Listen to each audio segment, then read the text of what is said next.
enforce social distancing. WHO says there's no evidence to say people who had the virus can't get infected again. Unexpected test results in US prisons. 96% of prisoners who tested positive in 4 state prison systems were symptom-free. Chinese hackers are carrying out daily attacks against US agencies researching the virus. The Justice Department says it's the most valuable research in the world right now. A boardroom battle in the UK after a Chinese state investor tried to take over a British microchip designer. The plan failed after the UK government intervened, but British lawmakers want to question those involved.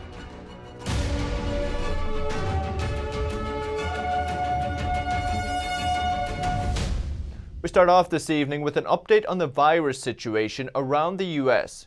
There are now over 900,000 confirmed cases, but New York, the worst hit state, continues to see improvements. In other parts of the country, protesters are pushing back against extended stay-at-home orders. They say the measures taken to fight the outbreak may infringe upon their rights. Some are even protesting local police using drones to enforce social distancing. NTD's Melina Wisecup has more. Virus spread may be easing up in the nation's hardest hit state. For the first time in weeks, New York's number of new cases per day dropped from 1,300 to 1,100. Total hospitalizations down again. If you look at that overall curve, that is the mountain, little perspective. Still, nearly 500 New Yorkers are passing away from the CCP virus every day. And the state is still under lockdown until May 15th. As for other states, Maryland and Virginia are among the latest to map out plans for recovery. But some say it's not soon enough. Protests sparked there earlier this week, with others happening in Wisconsin. While golf courses are now open, the state extended its stay-at-home order until May 26th. Well, I'm here today because we think there's been a major overstep in our rights. And in Connecticut, another group expressing concerns for rights violations. A local police department almost began using drones to enforce social distancing, but dropped the idea after pushback from residents. Drones made by Chinese company DJI are now being used in 22 states, but have drawn criticism from lawmakers and experts. Federal agencies already flagged the company, suspecting it of sending data to the Chinese Communist regime. Melina Wisecup, NTD News. Over 50,000 Americans have died from the CCP virus, but more than double that number have beaten it. Over 100,000 recoveries across the U.S. And unexpected test results among prison inmates. Thousands who are symptom-free are testing positive in 4 state prisons. 2,300 inmates were tested at an Ohio state prison. The mass testing resulted in over 2,000 positives at the Marion Correctional Institution. On top of that, close to 95% of them had no symptoms. And it's not just in Ohio. Michigan's Department of Correction also implemented mass testing and likewise found a higher number of positive cases than expected. And before all this started, we were at less than 100 positives. So we've discovered basically already in the matter of 2 or 3 days, 500 prisoners who were positive, who previously had not been reporting symptoms.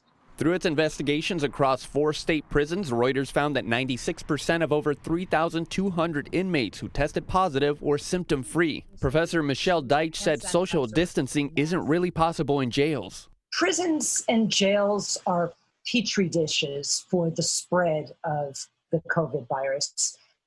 They are very densely populated, and there's no meaningful ability to socially distance within those facilities. She also said prisons don't have sufficient protocols for hygiene. The Marion Correctional Institution did not immediately respond to comment. Goudt said these results show how important it is to ramp up testing, not just in prison, but anywhere where many people congregate.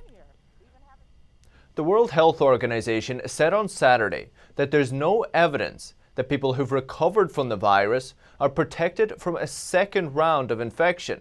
Even with antibodies, there's no guarantee you're safe. In a scientific brief, the agency warned governments against issuing immunity passports or risk-free certificates to people who have been infected, as their immunity is not guaranteed. The practice could actually increase the risks of spreading coronavirus, as people who have recovered may ignore advice on taking precautions. Chile said last week it would begin handing out health passports to people who had developed antibodies to the virus. They could immediately rejoin the workforce. The WHO said it continued to review the evidence on antibody responses to COVID-19. Most studies have shown those who have recovered do have antibodies to the virus, but others have shown very low levels of neutralizing antibodies in their blood, which suggests an immune response that does not involve antibodies may be critical for recovery. Some 2.8 million people have been reported to be infected with coronavirus globally, and more than 195,000 have died from it, according to a Reuters tally. Europe is facing an economic crisis. Some countries are asking the European Commission to quickly prepare a recovery plan. Our France correspondent David Vives has the details. Italy is suffering one of the highest death tolls from the CCP virus. The third largest economy in the EU zone, it's also facing severe economic shocks from the pandemic. The Italian government on Friday expanded its budget deficit by nearly $60 billion. Its debt will jump to nearly 156% of its GDP. Economist Gabriel Jimenez Roche says there's a serious risk that some countries, like Italy, won't pay. There's a serious risk that some countries, like Italy, won't pay. European Union leaders Thursday asked the Executive Commission to urgently work out a plan for the bloc's economic recovery after the pandemic. But the negotiations for joint EU financing are slow, owing to different levels of public debt among member states. Jimenez Roche says the pandemic highlights the contrast between countries with good public debt management, like Germany, and those without.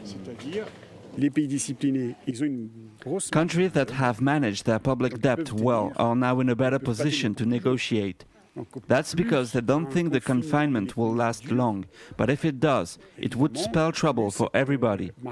According to the EU's industry chief Thierry Breton, an economic support package being ready to help the European Union recover from the Chinese virus may need to be worth around $1.7 trillion. David Vives, NTD News, Paris. And reports that China has dispatched a team to North Korea, including some medical experts, to advise on the North Korean leader. This as speculation rises about his health. A delegation led by a senior member of the CCP left Beijing for North Korea on Thursday. That's according to two people familiar with the situation. And just today, a Washington-based North Korea monitoring project said it saw a satellite image of a special train, possibly belonging to Kim. The train was spotted at a station normally reserved for Kim's family. These accounts come amid conflicting reports about the health of the North Korean leader and his lack of recent public appearances. And the Trump administration says China is trying to hack multiple U.S. agencies to steal CCP virus research. U.S. officials say there's been a wave of cyber attacks targeting hospitals, labs, and the Department of Health and Human Services. The HHS oversees the Centers for Disease Control and Prevention. The agency is attacked daily, according to the Justice Department. Officials say there's nothing more valuable right now than biomedical research related to vaccine treatments for the virus. And a British microchip company is in the spotlight after an investor linked to the Chinese Communist Party tried to seize control of its board. Their attempt failed after the UK government intervened, but British lawmakers want to question those involved. Our UK correspondent Jane Worrell has more. A storm in the UK this month as a Chinese state investor tried to take over British chip designer Imagination Technologies. The company supplies graphic chips to Apple. Some fear that the virus crisis could be used as a cover for controversial transactions like this one. An inquiry launched by politicians in the UK Foreign Affairs Committee is investigating those involved in them. Imagination Technologies was bought by Canyon Bridge in 2017. Canyon Bridge's main investor is Chinese state-owned company China Reform Holdings. Earlier this month, news surfaced that Canyon Bridge tried to appoint 4 new directors from China Reform Holdings to Imagination's board, effectively taking control of the company. The takeover plans were cancelled after the UK government intervened. It sparked resignations from senior executives of the firm, but a spokesperson from Imagination Technologies told NTD on Friday that the only resignation they now have is the CEO, Ron Black, and that the search for his replacement, who they say will be independent of Canyon Bridge, has begun. 2 top executives agreed to come back. According to Sky News, one of them, the chief product officer, wrote in his resignation letter that China Reform have clearly set out to take control of the business for reasons best known to themselves, and I will not be part of a company that is effectively controlled by the Chinese government.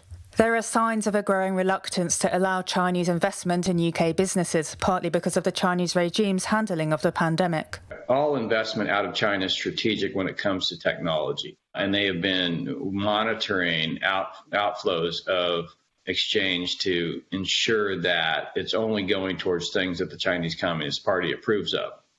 Recently, the former chief of Britain's MI6 Foreign Intelligence Service said the West needs to do more to be independent of China. He also supported efforts to stop China from buying up Imagination Technologies.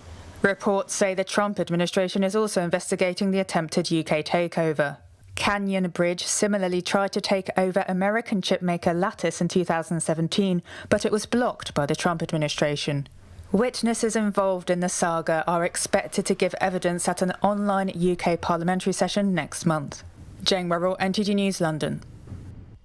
And in our business roundup, a multi-billion-dollar airline deal falls through. Peloton shares are up as people train at home, and oil storage companies strike it rich. Boeing on Saturday pulled out of a $4.2 billion deal to buy Brazil's Embraer commercial jets division. Boeing accused Embraer of failing to meet conditions for closing the transaction, but Embraer said Boeing had torpedoed it because of wider financial problems it faces. Airline carriers will get an additional $9.5 billion from the payroll support program. That's $12.4 billion it's now received in total. Airlines must not cut pay or jobs through September 30th as a condition of the grants. Shares of Peloton finished the day up more than 6% Friday. The company said it held its largest class ever earlier this week, with more than 23,000 people streaming it from home. Peloton treadmills and cycles allow you to live stream fitness classes from home. As the price of oil plummets and demand dries up, there's at least one company in the industry doing well. Nordic American Tankers say business has never been this good. They're storing all of the oil that nobody wants.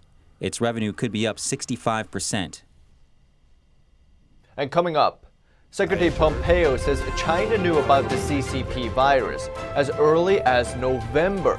Find out what the regime did with important samples of the virus instead of sharing them with other countries after the break.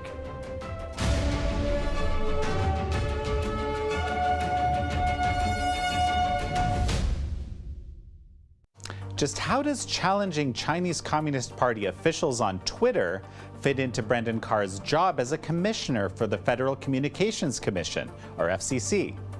Why is Huawei's 5G a major data security threat? What steps are being taken to boost America-led 5G development? And how are telehealth and telemedicine being rapidly expanded during this coronavirus pandemic?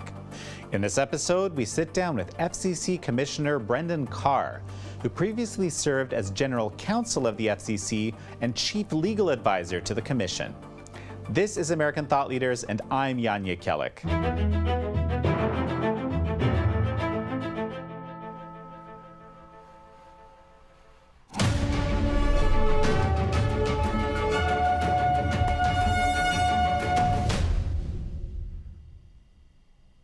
Welcome back. China has long been considered the world's factory, but that might soon change. The pandemic decimated China's economy, costing it billions of dollars in revenue in the first quarter alone. NTD's Tiffany Meyer has the details. The economic shock from the pandemic has also hit the Chinese regime's pocket. According to data released by Chinese officials, fiscal revenue for March fell over a quarter compared to a year ago. In the first 3 months of the year, fiscal revenue fell over 14%. According to Chinese media reports, one staff member at a provincial department of finance says one region has lost over 50% of its revenue, and some local governments are having trouble paying their workers and bills.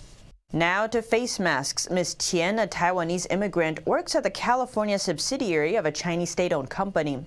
She told us it was like a political task to donate masks from the U.S. to China at the beginning of the outbreak. We've given her a pseudonym to protect her identity.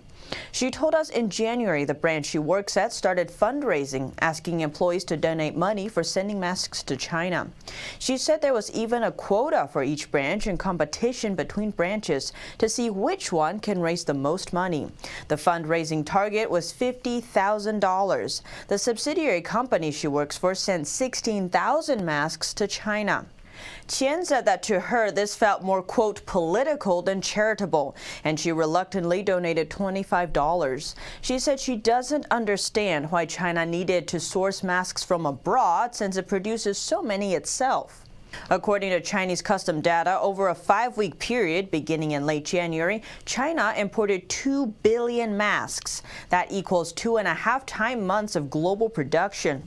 China also imported 400 million pieces of personal protective equipment, including goggles and protective gowns.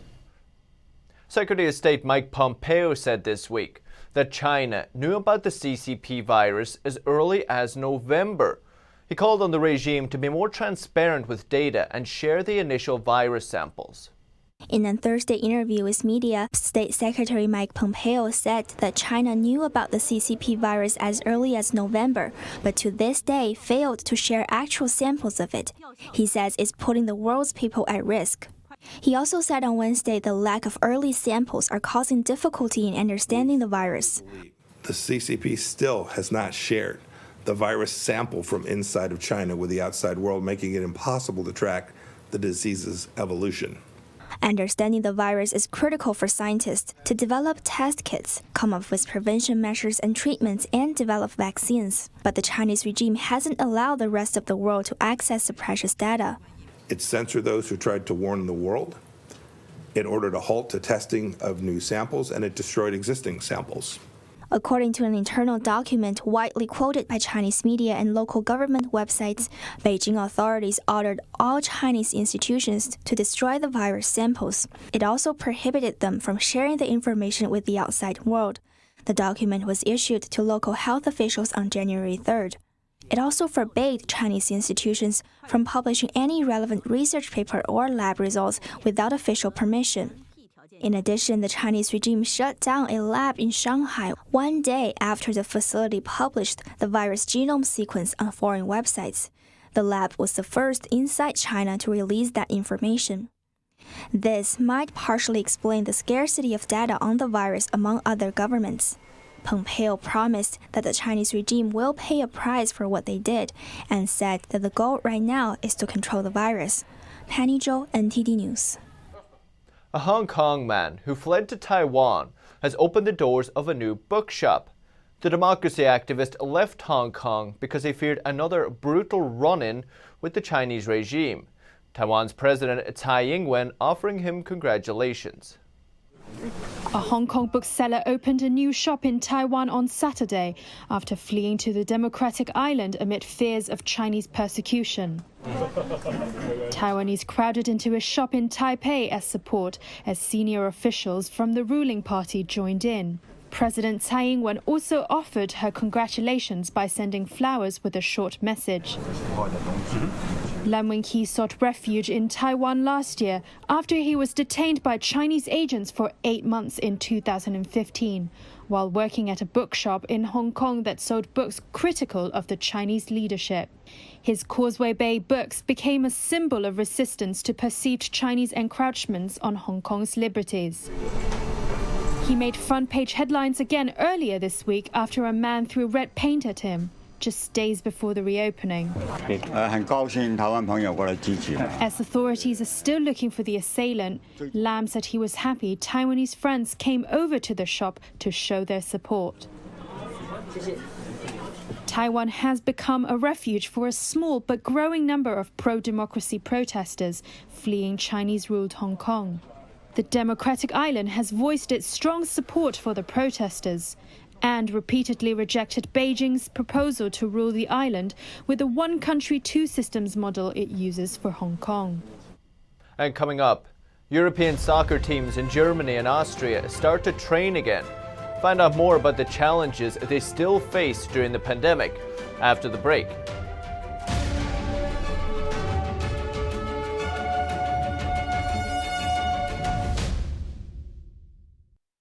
How do we get to this point?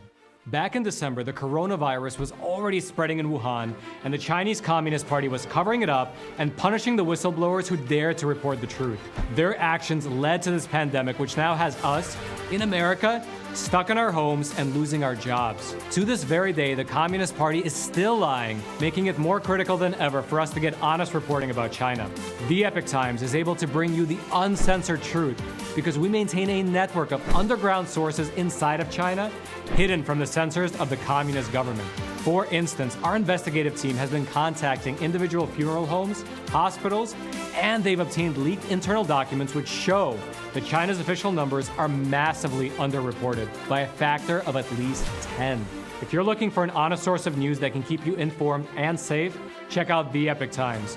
Go to readepoch.com and try your first month for just $1 and get real journalism delivered straight to your doorstep.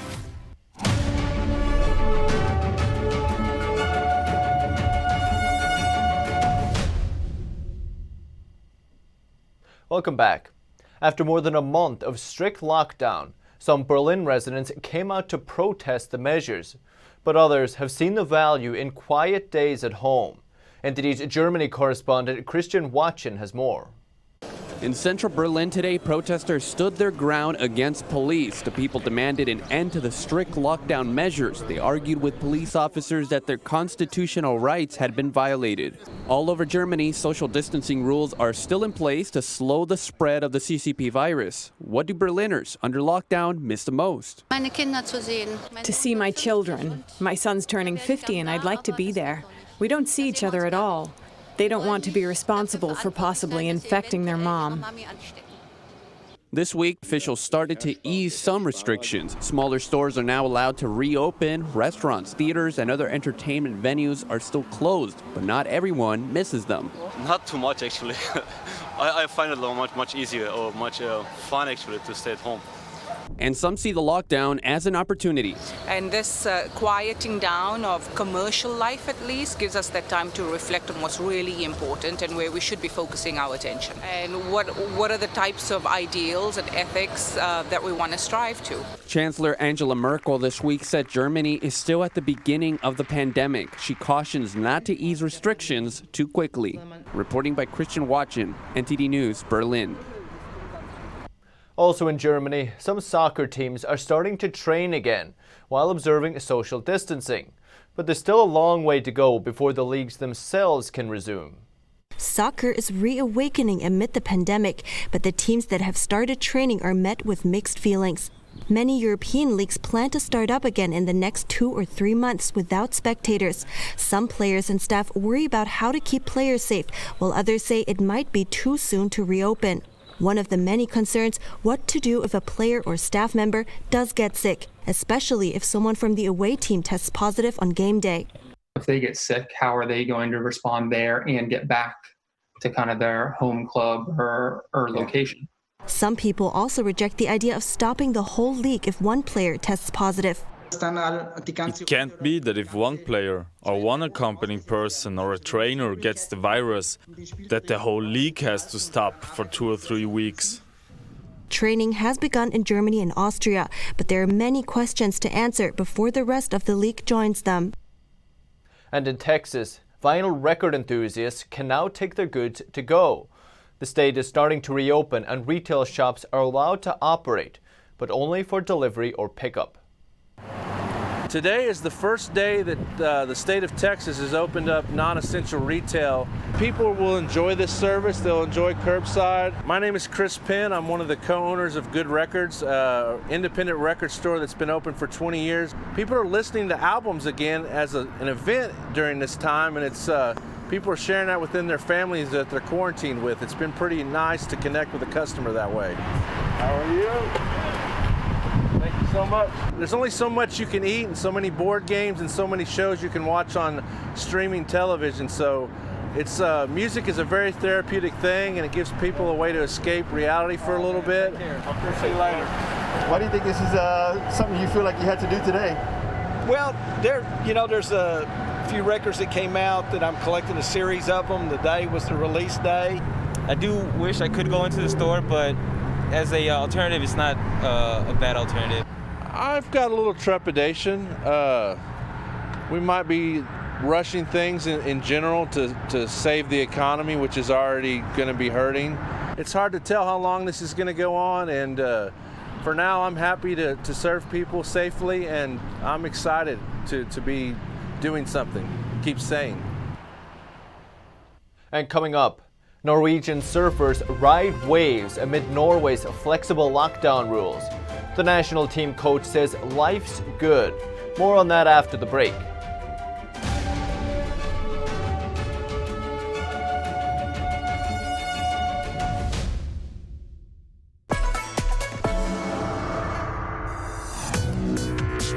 Viewers have described China Uncensored like The Daily Show, but about China. At the beginning, I was super excited when I got 500 views, and now the show's grown to about 500,000 subscribers on YouTube. One episode reached 7.9 million people. I'm a little freaked out that that many people have seen my face. In 5 years, I see China Uncensored as the sole source of edutainment worldwide.